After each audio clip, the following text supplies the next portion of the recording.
เคค่ะก็สวัสดีทุกคนอีกครั้งนะคะที่เห็นว่ากล้องมันแบบว่าไม่นิ่งเนี่ยคือเนื่องจากกล่องมันใหญ่มากนะคะเดี๋ยวเราจะขอแกะเอาของข้างในออกมาก่อนเนาะแล้วก็เดี๋ยวจะมาบอกว่าในกล่องนี้เราสั่งอะไรไปจากที่ไหนเดี๋ยวขอตัวไปแกะก่อนแล้วก็มาดูกัน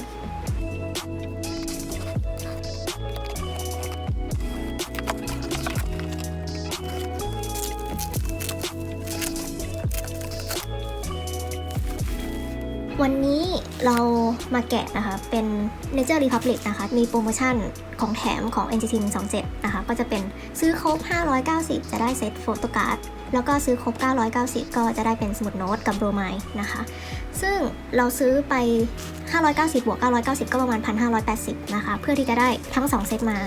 ครั้งนี้เราซื้อผ่าน Shopee นะคะกับร้านของ Nature Republic โดยตรงนะคะก็คือว่าเราก็ทำการเลือกของลงตะกร้าจ่ายเงินเสร็จปุ๊บแล้วก็ส่งแชทไปหาทางแอดมินได้เลยนะคะว่าเราต้องการเป็นเมมเบอร์ไหนซึ่งเราก็เลือกเป็นเมมเบอร์เป็นน้องแฮชานมานะคะก็พวกของต่างๆที่เราออเดอร์มาก็จะให้ดูคร่าวๆนะคะเพราะว่าเราก็ไม่ใช่คนที่แบบว่าใช้สกินแคร์อะไรขนาดนั้นเพราะงั้นก็จะพูดแบบคร่าวๆว่าเราซื้ออะไรมานะคะแล้วก็เดี๋ยวจะมาให้ดูการ์ดกับตัวโน้ตบุ๊กนะคะส่วนโบไมด์อันนี้นะคะเดี๋ยวเราจะขึ้นรูปไว้ให้ละกันว่าหน้าตาโบไมด์เป็นยังไงเนาะเพราะว่านี่แผ่นมันใหญ่ไปเราขี้เกียจกางออกมาให้ทุกคนดูเนาะเราสั่งไปเมื่อวันที่5นะคะก็คือสั่งแล้วก็จ่ายเงินตัดบัตรไปเมื่อวันที่5ทางร้านส่งให้วันที่8นะคะแล้วก็วันนี้วันที่9เนาะก็เคอรี่ก็มาส่งเดี๋ยวมาดูกันว่ามีอะไรบ้างนะคะเล็บอาจจะน่าเกลียดนิดนึงนะเพราะว่าตอนนี้ก็อันนี้ก็ทำมานานแล้วเราก็ตัดไปแล้วด้วยแล้วเล็บเจลบางส่วนมันก็หลุดแล้วนะคะมันก็เลยอาจจะทุเรศนิดนึงก็นั่นแหละค่ะ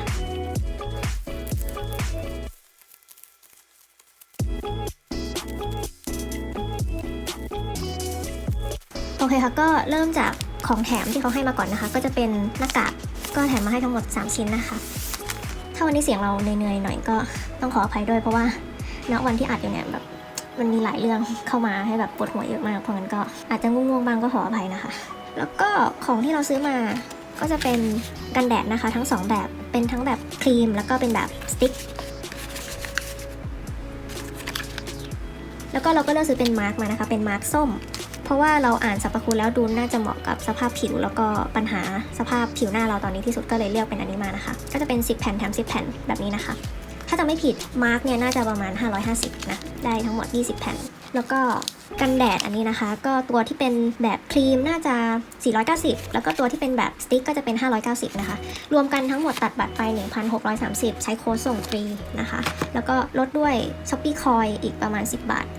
ต่อมาก็จะเป็นของแถมที่เราเลือกไปนะคะซึ่งของแถมทั้ง2เซตที่เราเลือกไปก็จะเป็นน้องเฮชานนะคะเดี๋ยวเริ่มจากอันนี้ก่อนซึ่งเป็นของแถมจากเซตที่ซื้อครบ590นะคะอันแรกก็จะเป็นตัวการ์ดที่เหมือนกับโพลารอยด์อย่างนี้นะคะข้างหลังก็จะเป็นรูปรวมแบบนี้อันนี้เพิ่งเคยเห็นเลยนะเนี่ยว่าข้างหลังมันเป็นแบบนี้ต่อมาก็จะเป็นกรอบโพลารอยด์นะคะน่าจะไว้อย่างนี้หรือเปล่าอย่างนี้เป็นตัวกรอบโพลารอยด์แล้วก็พวกนี้ก็จะเป็นสติกเกอร์ไว้ตกแต่งอันนี้นะคะแต่ว่าเราก็คงไม่กล้าใช้หรอกอันนี้จะเป็นทั้งหมดของเซต590นะคะก็น่ารักดีนะต่อมาจะเป็นตัวสมุดโน้ตนะคะซึ่งเราก็ไม่แน่ใจว่าข้างในมีอะไรบ้างเดี๋ยวก็มาลองดูกัน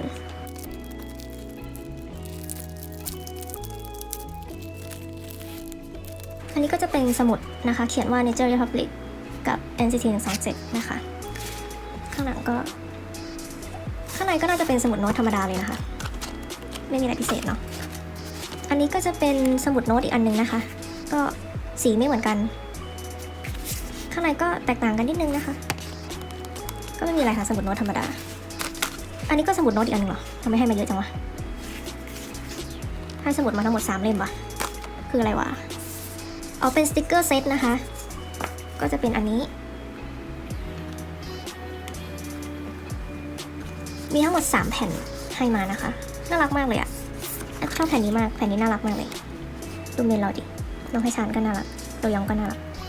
ทั้งหมดก็ประมาณนี้ค่ะเรามาสั้นๆนะเพื่อไม่ให้แบบว่าทิ้งช่วงในการลงคลิปนานเกินไปเนาะครั้งหน้าก็น่าจะเป็นพวกกู๊ดต่างๆค่ะเพราะว่าช่วงนี้ก็เริ่มทยอยเข้าไทยมาบ้างแล้วเนาะแต่ก็เดี๋ยวรอดูกันต่อไปว่าจะเป็นอะไรนะคะเดี๋ยวเจอกันใหม่ที่คลิปหน้าค่ะ